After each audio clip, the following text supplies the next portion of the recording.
In the blink of an eye, we have gone from the early stages of the main event to late on day 6. Come on. 3 raises all in. If the business of poker is to make money, then it's time to get down to business. I really feel like I have a good shot at it. The chip position that I'm in and the way my mind is right now, it's very clear, very focused, very determined. Been envisioning a lot of things, and I feel like it's my time. $8.3 million for first place. Just 36 players with a chance to claim it.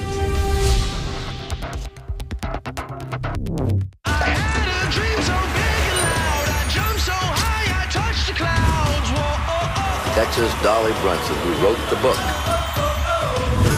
He's moving in for the kill. And there it is. Helmuth wins the championship. Moneymaker puts his name amongst the greatest players in the game. Wake me now.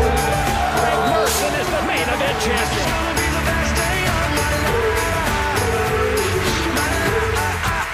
Biggest day of my life.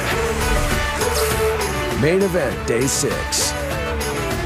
Day 6 in its latest stages, we continue to move closer to crowning a champion, a title worth over $8 million. I'm Lon McCarron with Norman Chad and Kara Scott. We move right away to an outer table where the Netherlands' Michiel Brimmelhaus on the right is an 80% favorite to knock out Rep Porter on the left, the 2-time bracelet winner. Porter, former options trader turned poker pro, was down to 16 big blinds, pushed with the big pocket pair, but Brimmelhaus has a bigger pair. And now the flop, and Porter scores the set.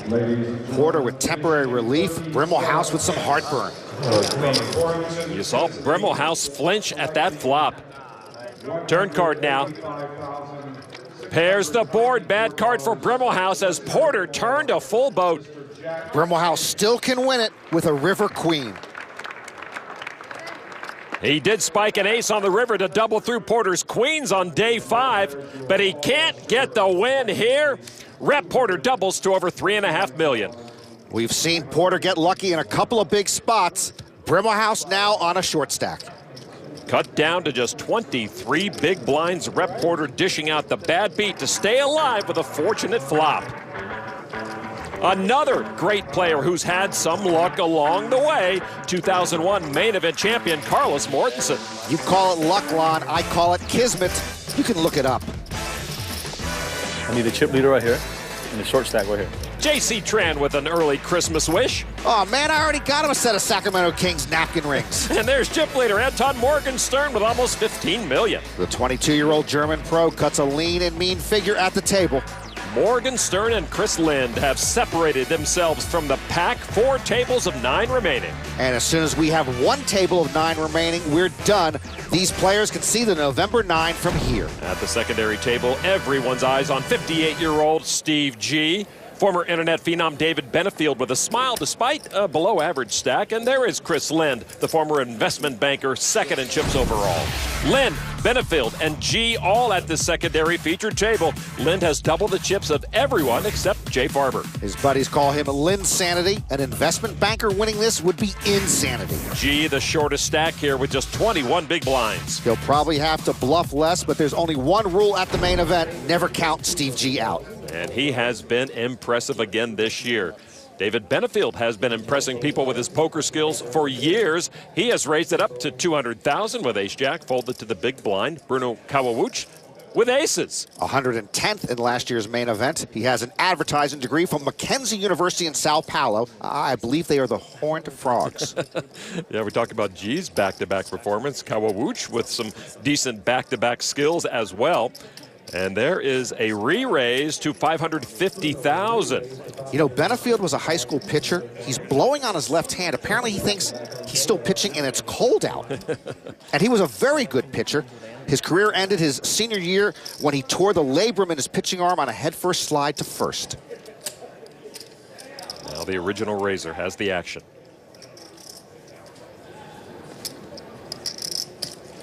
Benefield with the ace-jack. Come on. Puts Bruno all in. Call. And Bruno, of course, makes the call, and he's this close to owning 4.5 million chips. I thought about folding. Well, Benefield hung a curveball there, and Kawauch is about to homer off him. Kawauch at risk, Benefield in for almost half his chips. they're trying to order buffalo wings. Bruno's fans not shy about their allegiance. 9-8 tray. Benefield needs runner to win this one. Kawawooch in great shape still. That is a vocal rail. Turn card now. Wow, 6 of diamonds. Runner part 1. Flush draw for Benefield. A diamond now can knock out Kawawooch. That is one festive rail. The river card.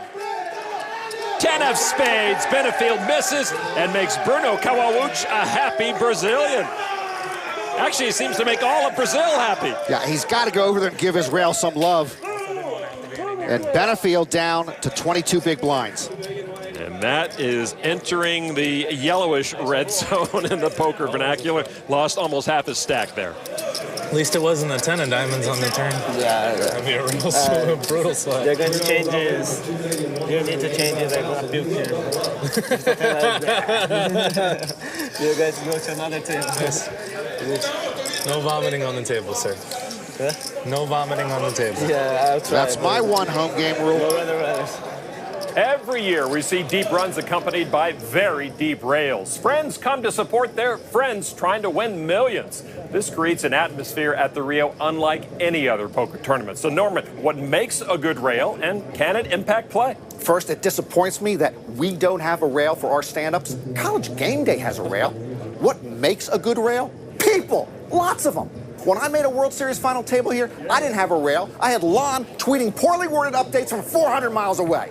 If I ever make another final table here, you're coming. Whoever I'm married to's coming, and I want everyone on Bruno's rail coming. They rock. They do, and their man is on a roll.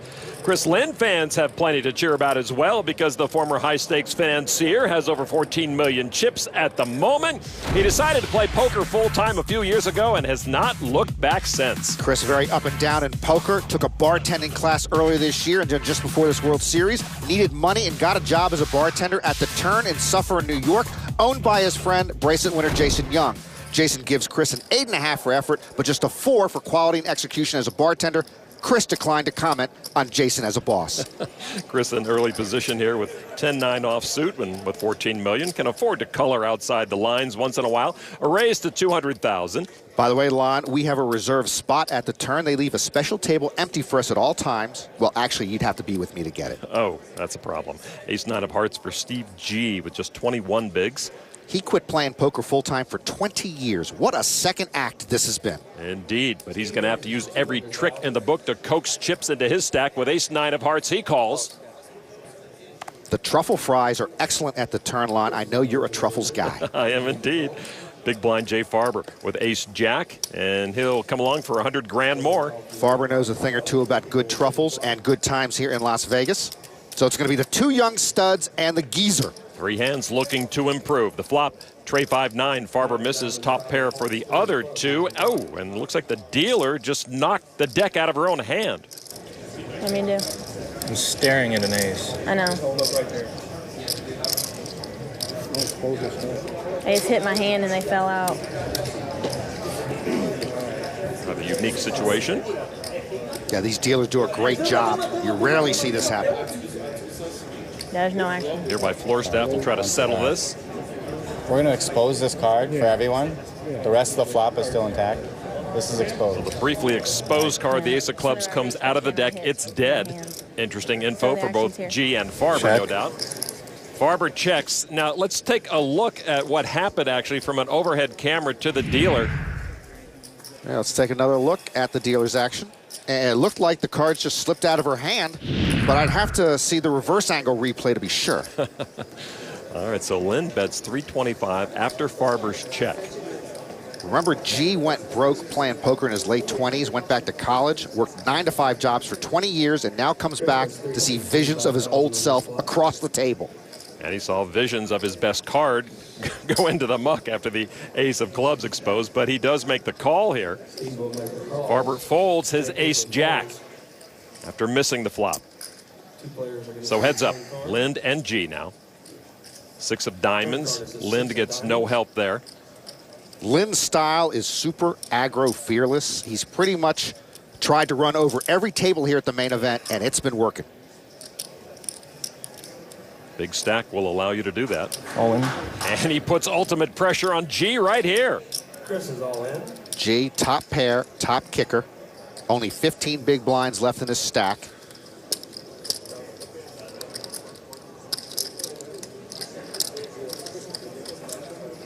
Even with top pair, top kicker, a very difficult moment for G. And he makes the call with the best of it. One card from a double up for Steve G. Chris shows a pair of 9 with a 10 kicker. Steve shows a Chris Lind with minimal outs. God, one time. You shouldn't use your one time when you're a 93% fave. That's like wasting a replay challenge in the NFL on a first quarter spotting of the ball. Steve G taking no chances here to stick around. Only a 10 knocks out G. It's a 9, and that means Steve G's not going anywhere just yet. The geezer's got a geezer rail. Steve G will stack over $4.5 million now. Not a big hit to Lind. We get it in anyway on the river. Okay. So Steve G will remain in this 2013 main event, trying to back up his 2012 main event final table. 5 what? A small hit to Chris Lind, still with over $11.5 million. Steve G lives to see yet another hand and celebrates with a strong rail of his own. The 2013 World Series of Poker is brought to you by Caesars Casino on Facebook. What happens in Vegas now can go anywhere.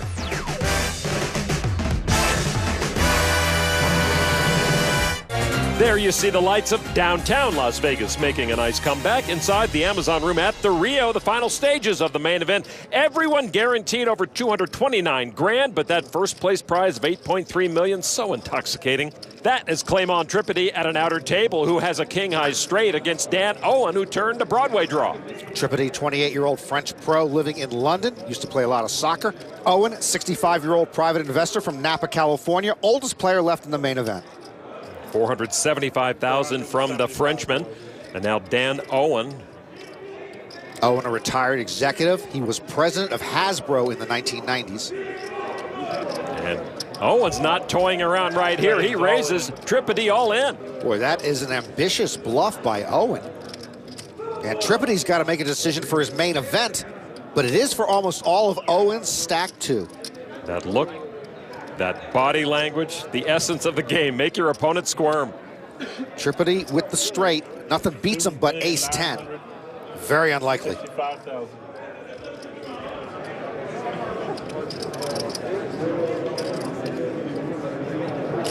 I can fold. Cool. Tripodi makes the call, and he's way ahead with his made straight. He needs to avoid river trouble for the instant double up. Yeah, Tripodi happy to be all in as a 93% favorite. Then again, so was Carter Gill. Good point. Owen looking to get lucky. The river card. Another king, and that's a double up for Tripodi. Tripodi ecstatic, and Owen left with 6 big blinds. A semi-bluff gone wrong means 6.1 million chips for Tripodi. Dan Owen's hands are numbered if he doesn't mount a miraculous comeback. That's a nice rail over there. I'd have them over for brunch if their visas don't expire. Tripodi not often a tournament player, but he may find himself entering more tourneys than usual after this fine run. Elsewhere, Texas bar owner James Alexander has hooked horns with another Frenchman, Nicolas Lefloc. Lefloc raised with ace-queen, but Alexander with only ace-8 re-raised his opponent all in, Norman, almost $4.5 million. Another American guy trying to bluff another French guy, the bar owner with ace-8. Lefloc used to be a business controller, also loves playing soccer. Hey, you don't hear me bragging about my soccer playing days like these guys. Lefloc makes the call. Oh, I'm way behind, but I might get lucky. Well, first Tripodi put to a test for all his chips. Now his countryman Lefloc put to a tougher test for all his chips. Both passed admirably. Lefloc, though, still needs to survive the board. Alexander has 70% of his chips in the middle as well, hence the 9 million chip pot. Dwayne Alexander rooting his brother on. Actually, this is my one time, guys. This is my one time, guys. Oh no, it's not good if he takes over your one time. That's the one time over. This is my one time. Yeah, I am one time worn out. Ace-queen for LeFloc trying to survive against the ace-8. And here's the flop. And an 8 in the window for Alexander. LeFloc in trouble now. Hold up one time. Yeah, now brother Dwayne calling for a one-time hold. We've got to ban it soon.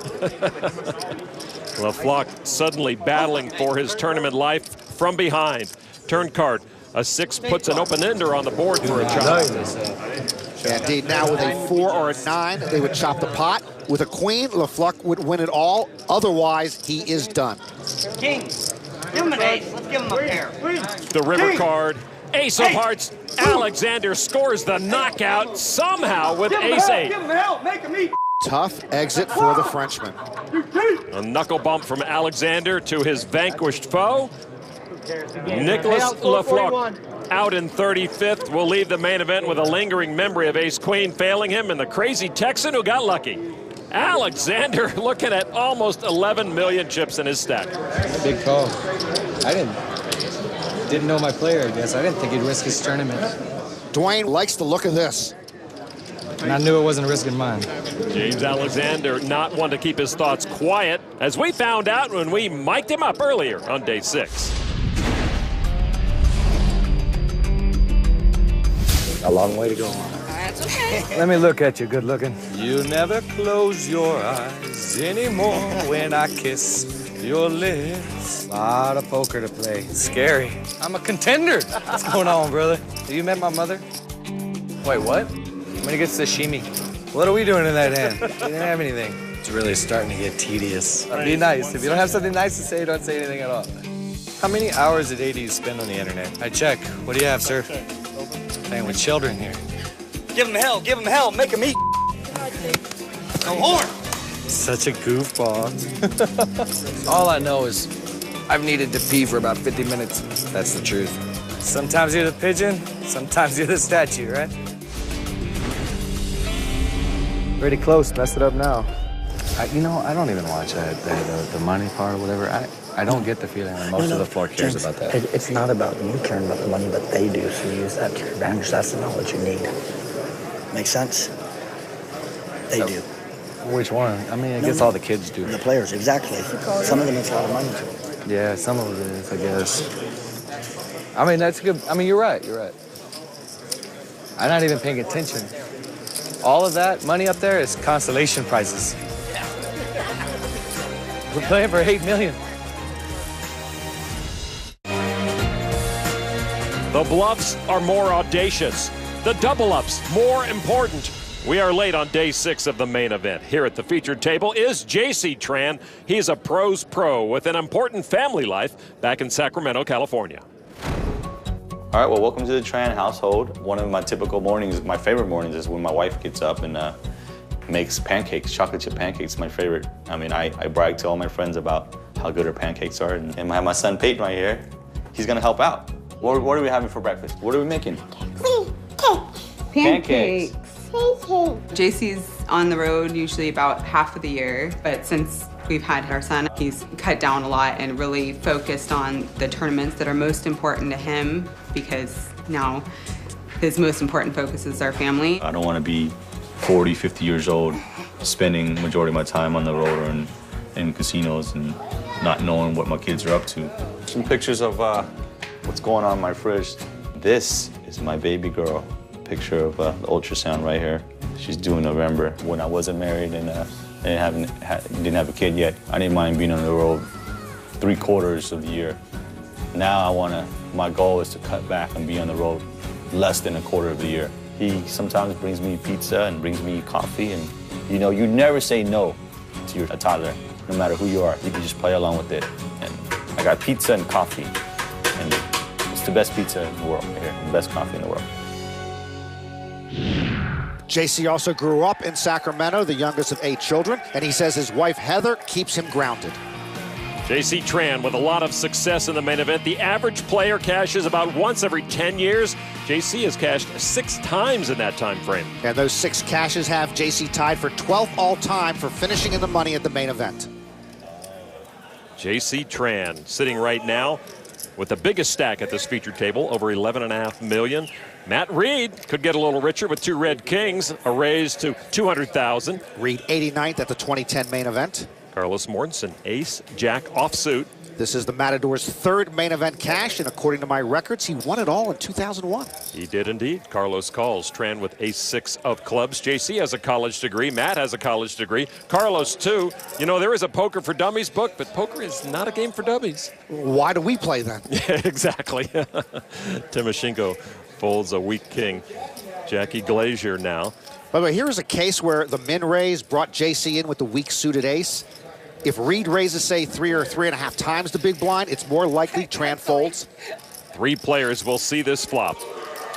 6 ace 4, top 2 for JC. The kings of Reed shrink, but he's got a flush draw, and he checks. Top pair, but the long shot for Carlos, and he checks. And now Tran with aces up. 360,000. I wouldn't be shocked to see Reed check raise here with the nut flush draw to go along with his pocket kings. Reed, a very solid player, knows how to mix it up. Just a call, though. I wouldn't be shocked to see Reed call right there with the nut flush draw in his pocket kings. Carlos Mortensen. Well, Carlos flopped top pair with a big kicker, and he's in awful shape. Carlos is going to come along as well. By the way, neither Carlos nor JC invited to brunch in my house until they remove the sunglasses. Turn card 7 of clubs. Reed misses his flush. He checks again. Carlos got no help there. He follows suit. JC still best. And JC just knows he's still best here unless someone's slow playing a monster. The big stack at this table now counting out some of the lavender chips worth 100,000 each. Total of 925 from JC. For Reed, pair of kings, nut flush draw, and creeping doubts about his immediate future. He loved to see the diamonds, but hated to see the ace in that flop. Reed in deep against both Tran and Carlos Mortensen here. Reed does release his hand. Oh, man, I picked Alec Ponikovs to finish 31st when the main event started. Told you to stay away from the Latvians. And Carlos folds to Tran's bet, and JC hits another flop and drags another pot. Well, everybody did the right thing on the turn, I guess. And the chip leader at this table gets stronger. I think I played down badly. Matt Reed thinks he played it badly. Let's find out what Antonio Esfandiari and Phil Locke thought about how that hand went down. This hand is a great example of just how important discipline is in a poker hand. Although Reed has a pair of kings with the nut flush draw, I might add, he has enough discipline to get away from it given the action that's taken place. Right. Reed has to put 1,000,000 chips in for the hopes of getting a 1 in 5 shot. And then he has to hope to get paid on another bet. It's too much of a parlay. Letting it go is a very disciplined, good play. I like the fold. Right. Remember, money saved is money earned. It's okay to fold. Hey, I check fold all the time, and nobody calls me a pro's pro. Maybe not. Matt Reed still not sure about his actions. When you see it on TV, you're going to be like, damn, you played that good. I don't know. You played that good or we played that good? You guys both played it bad. Should have just folded the flop. That would have been the best way to play it. JC speaking the truth considering the turn card. Matt really wanted to see the river, though. To the outer tables, there are 2 left. Back to the big stack, James Alexander. He checked the turn with top pair, then saw Fabian Ortiz bet 1,000,000 chips with a pair of 7s. Ortiz owns a nightclub. Alexander owns a bar. Ortiz used to be a DJ. Alexander loves music. This is a good matchup. Tables turned on Alexander. He's the one being put to the test right now. Ortiz 298th at the 09 main event.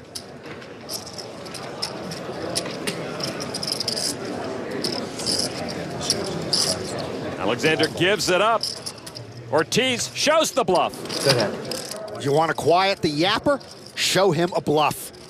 Ortiz with almost $8.5 million. The 44-year-old loves disco music. I knew I'd seen him in the clubs. James Alexander still with a very healthy stack, but he got his comeuppance there. Not much hoopla from his rail, but they're still here, still rooting him on. He's still among the leaders. Now for the much-anticipated result of the Norman Chad Mike Matasso 10-pin showdown.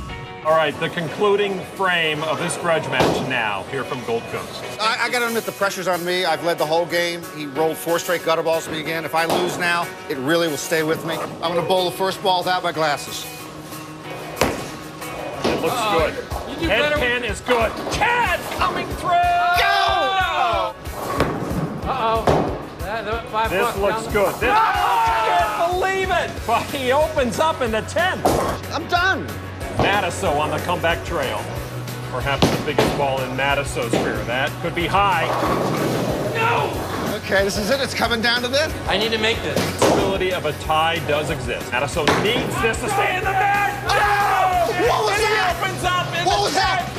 Improbably, Norman Chad has beaten Mike Matasso. Norman can't believe it. I'm going to Disneyland and Disney World. I can't believe how bad you bowled. I could live several lifetimes and not live a dream day like today. I want a rematch. I'll spot him 50 pins. Yes, America, you heard that right. Norman Chad has won. I'm Lon McCarron signing off from Gold Coast Lane.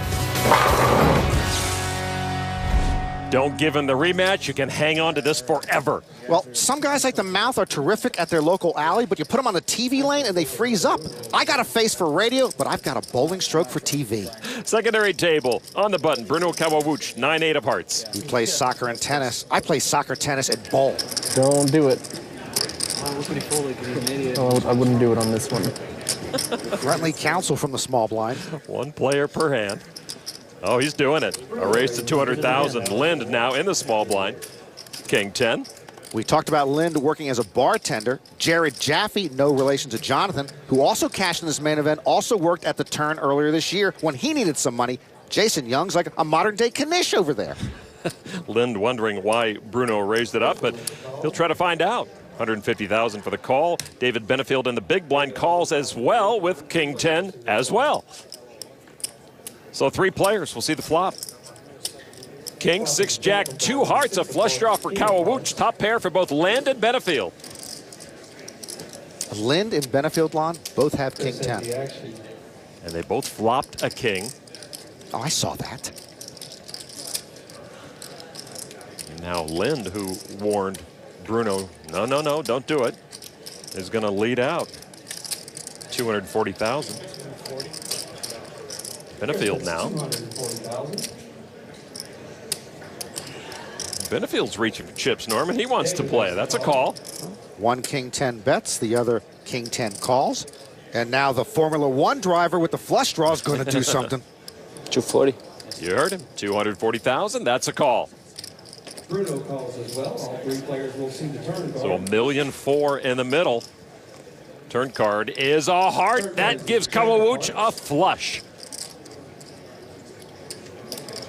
When Lind worked as a bartender, he says he liked interacting with people, but really didn't like serving them. At the poker table, I think he likes interacting with big pots. Lind and Benefield with kings up now. Oh, he's going to rue the day he makes this bet, Lon. 510,000 into a pot of 1.4 million. Benefield folded immediately now to the man with the flush. Kawawuch could just smooth call here and let the big stack try to bully him again on the river, or he might raise and announce himself. Kawawuch has the big stack. Chris Lind right where he wants him. Kawawuch rooms with Yevgeny Timoshenko in the offseason. He's not that slow. Okay, he's that slow. Thank you. Bruno. Wow! He folded. I guess he wanted to make a straight and said he folded the flush. I never saw that coming. Bruno raised with 8-9 of hearts, made his flush on the turn, and folded. The board did pair, but man, just when you think you've seen everything at the main event. Chris Lind, the beneficiary of a very tight fold. Bruno Kawauch made his flush on the turn. Don't do it. And then flushed it away. Tonight's bracelet moments are presented by PokerNews.com. Pot Limit Omaha 8 or better saw international talent rise to the top this summer. In the $1,500 buy-in event, Australian professional Jared Graham made his first trip to the World Series count. He won a bracelet on over $250,000. Russian pro Vladimir Shimolev defeated veteran Mel Judah in the $3,000 tournament, earning his first bracelet and 8 career final tables along with almost $280,000. We focus heavily on the World Series bracelet winners, and rightly so, but here are a few notable second-place finishes. Baldwin, Cunningham, Galfond, Negreanu, and Steinberg. Also at this World Series, multiple bracelet winners Jeff Lissandro, Scott Clements, John Hennigan, and David Pham each made 2 final tables. To an outer table, James Alexander again. This time, the antagonist is Jason Mann, who got the flop he deserved playing 5-deuce and checked. The bar owner from Texas leads with pocket sixes and announces $750,000. Mann, the attorney. Alexander, the almost attorney, a law school grad. $750,000. All right, so now back to the 5-deuce hand. These are 2 amateurs you'd love to see in the November 9. Smart, personable, feisty, having the time of their lives. And at the moment, with that 5-deuce, Lon, Jason Mann has not said goodbye to this pot yet. I don't think he's here with 5-deuce to show down. Nefarious thoughts may be going through the Vancouver attorney's head. That's a lot of purple. That is a check raise for $1 million more. There's the big bluff. And this reminds me of that old joke, Lon. Why don't snakes bite attorneys? Why? Professional courtesy.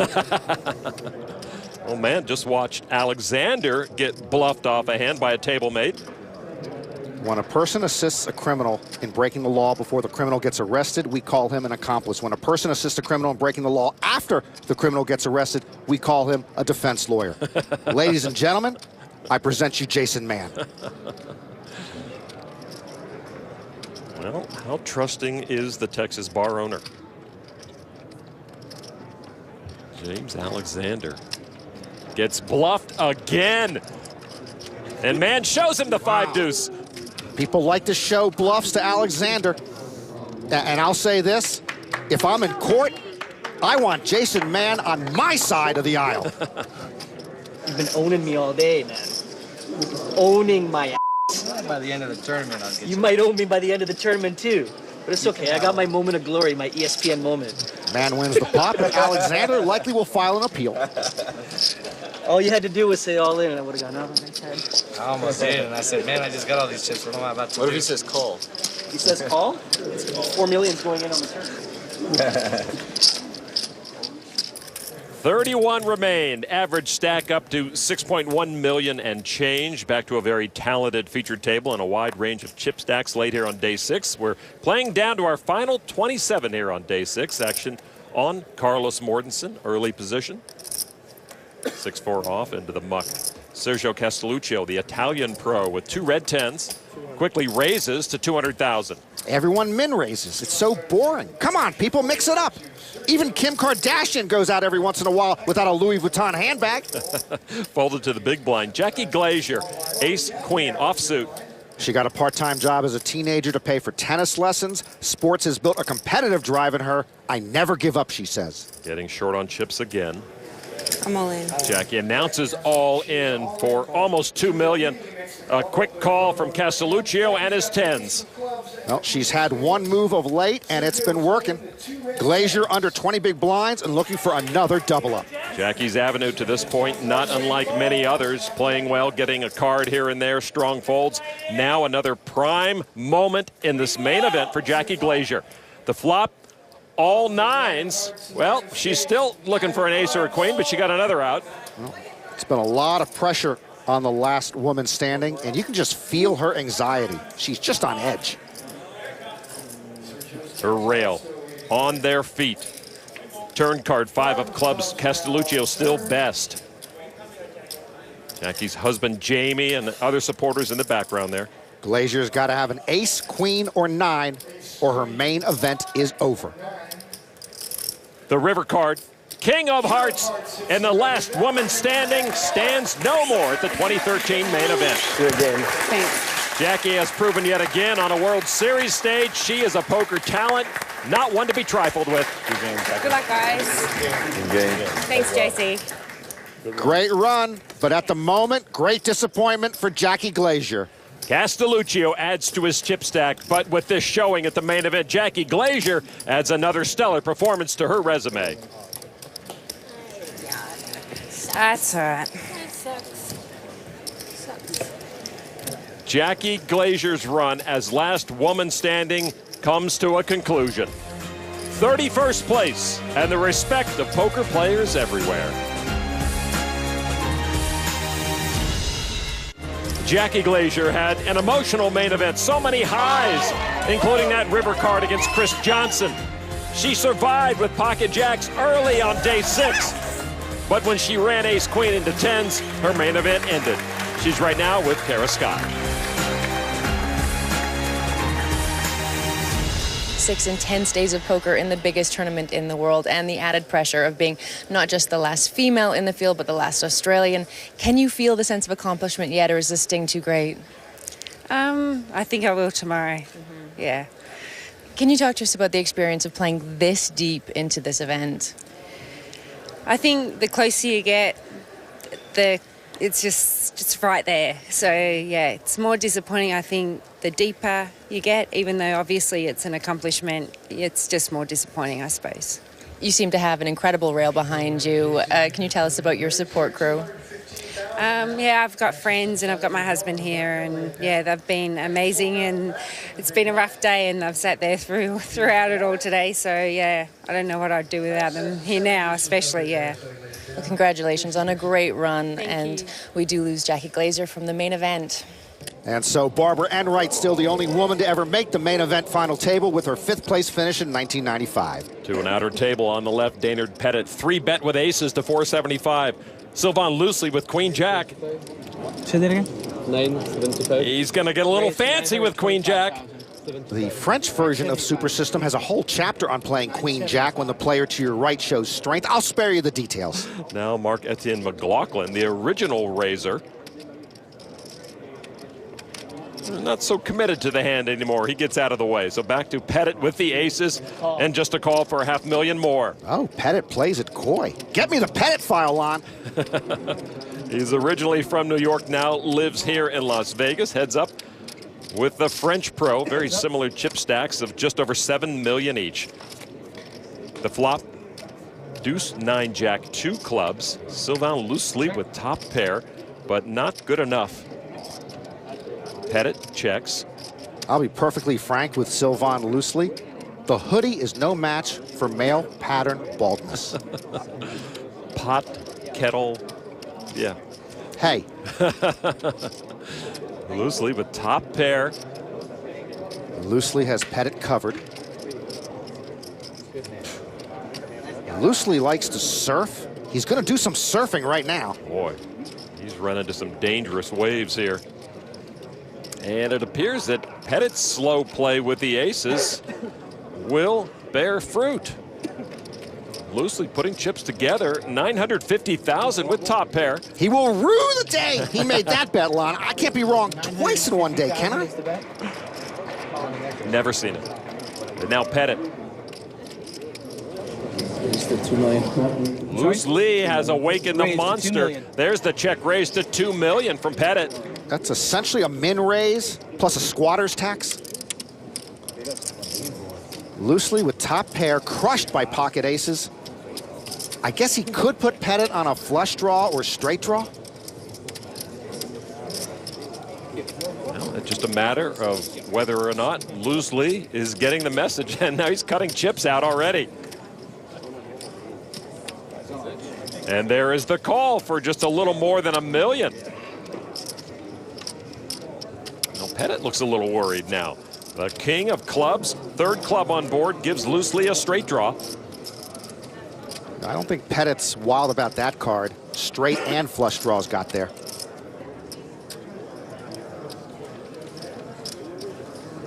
Pettit checks again. And loosely can't be crazy about that card either.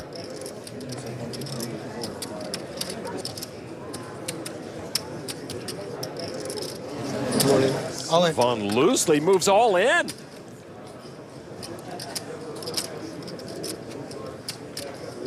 And now back to Pettit. Pettit makes the call. He's the one at risk, and he's the one ahead. Yeah, Pettit made that call rather quickly and correctly. Big pot. Pettit looking at a top 3 chip stack here. But Loosely can still knock him out with a river 10, jack, or queen. Loosely fooling around pre-flop, then caught top pair, and now he's in deep. He'd be left with less than 1 big blind if he loses. River card is a 10! Loosely rivers a straight to knock out Pettit. That's brutal. Nice hand, man. Absolutely brutal. I'd ask for a recount if I'm Pettit. Daynard Pettit out in 30th place. Takes it with... The 2013 World Series of Poker is brought to you by the official WSOP social game. Download now on Facebook or your smartphone.